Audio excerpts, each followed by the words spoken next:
Hi, this is Marcia, and recently I've had a friend who lost her husband, and of course her daughters lost their father. I've also had other friends that have recently lost parents, quite a number of them this year. And so I've been thinking about grief, and I've been thinking about that whole process, and maybe partly how maybe I could be of help to people who are going through that. Um, I'm not a psychologist. I'm not a psychiatrist. I have no pastoral counseling expertise or any other kind of social work or counseling expertise. But I have experienced grief personally in that I have lost several friends. I've lost my great aunts and uncles. I've lost aunts and uncles. I've lost a cousin. I've lost my parents, all my grandparents, and several pets that I've loved. So yes, I have by this time in my life have experienced grief. And right after my parents had passed away, they died 11 days apart, and that was very difficult because I felt like I had not recovered from one when the other one passed away. So it was difficult. They were both ill. It was not an accident situation where they would have died in an accident, but they were both ill with different kinds of ailments. And it was still difficult, because as I said, it was not much time there. So during that period, and right after that period, I did get very depressed, and I did read a number of books. I read articles. I listened to a couple of counselors. I would um, listen to TV shows, whatever I thought might give me some help. I picked up some pamphlets from the church that I belonged to. So whatever I could do that would maybe give me some solace and maybe some help in knowing how to get through this, because it was uncharted territory. Even though I was close to my grandparents, it wasn't quite like losing my parents. And of course, at that time when I lost my grandparents, I had my parents. So there was that kind of comfort that my parents could bring and that kind of security. But when you lose your parents, it's like you're kind of next in line, so to speak. So it is a different kind of feeling, and definitely I experienced that. I don't really know what to tell you about grief, but some of the things I did learn about that is that, it is a very normal process. I mean, it is a necessary process. I've always heard that if you don't go ahead and work with your feelings and go through it, um, that it could be harmful later. I mean, someday you may have to face it, whether you like it or not. So it's important to try to work through that if you can.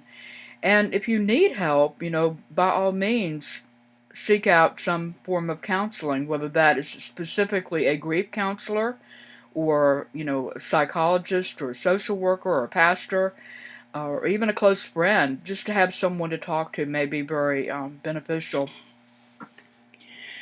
One thing I did learn about grief is that people experience grief in different ways. They experience it differently in the way they react to it. They experience the feelings differently, and of course, everyone has different kinds of relationships with the people that they've lost. So that may play a factor, and it could also make a difference if you were expecting the person to die, or maybe it was a sudden death. I mean, if it was very sudden, you're probably pretty much still in shock, at that point. So a lot of things can play into that. I did realize, though, that there is not really one right way to grieve or one right timetable. So even if somebody comes along a month later and says, well, why aren't you over this person? Move on, get your life together, get your act together. Um, you don't really have to listen to that because they may not know. They just may not have been there themselves yet. But someday they probably will be there themselves and they'll understand better. And some people do go through the process quicker than others, more quickly. Some people it takes a little bit longer, but there's nothing wrong with that. And some people need to talk, and they need to talk and talk and talk and talk. They need to recount every detail. And it's important for them to get all of that out. And it's important for people around those kinds of folks to be very patient, and to let them talk and to give them that avenue if they want to do that. Other people don't want to talk at all, and they really basically want to be left by themselves. They want to throw themselves into activity. If they have a job, they may work extra hours. If they are have a hobby, they may, you know, spend a lot of time doing that, or maybe even take up a new hobby. So a lot of people will deal with it differently. Um, there are stages of grief that often people talk about. The denial phase, which would be the first phase of it. That's when you're still kind of in shock, especially for people, I think, that, weren't expecting the death. It can come really as a major shock. And then, of course, you have also anger. There's an anger component that can be in there, and bargaining and depression. And then finally, you get to where you can accept what's happened. And when you finally reach that phase, you can, it's by that time you really have been healing, and it does become less bittersweet over time. Over time, you're not crying quite as much, and it's a little bit less bittersweet for you. But there's no real clear way to go through all that. I've been told by a counselor, for example, that you don't always go through those stages in order. Sometimes people will skip a stage, or they might go through two stages at once, or, it's not a neat and tidy kind of thing. And it can also be very unexpected. It can hit you when you're least expecting it. My parents passed away in the spring, and the city I live in is really beautiful in the spring because there are a lot of gardens and there are a lot of flowering trees, and it's just a beautiful place. And I would drive along and be looking at the gardens and the trees and beginning to feel a little bit better, beginning to feel a little bit more human again.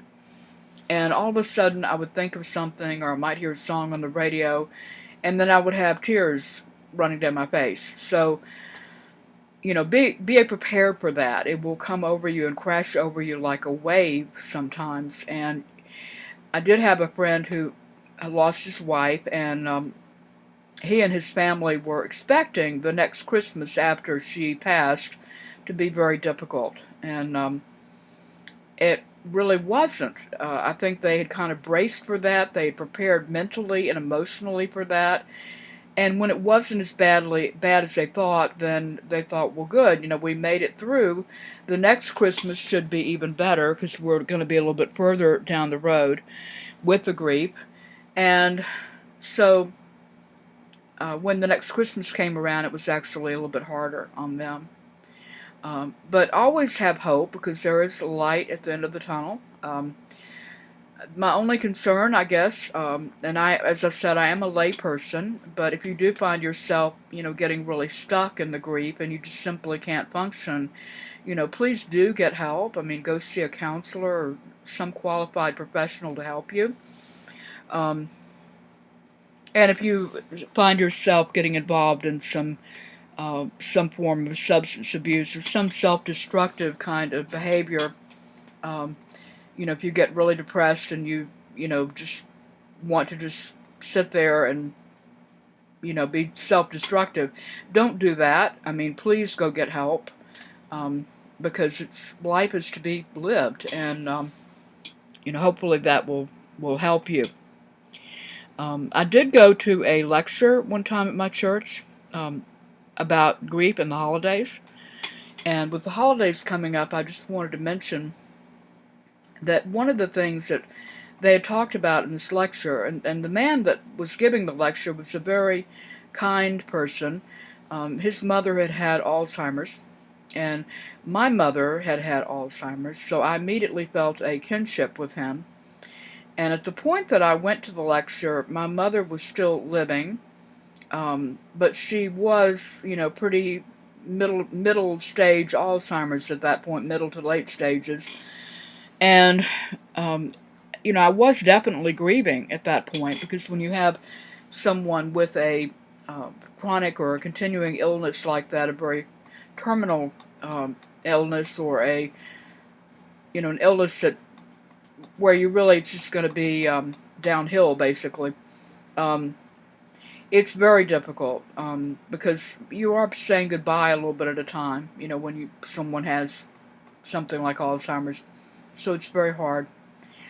But one of the things he did mention is that you may, if you have lost someone in your family, maybe right before the holidays, maybe change things up a little bit. Maybe vary your traditions a little bit. Maybe start a new tradition. Maybe go on a vacation. Maybe go to someplace else for Christmas or for Hanukkah or whatever holiday you were celebrating.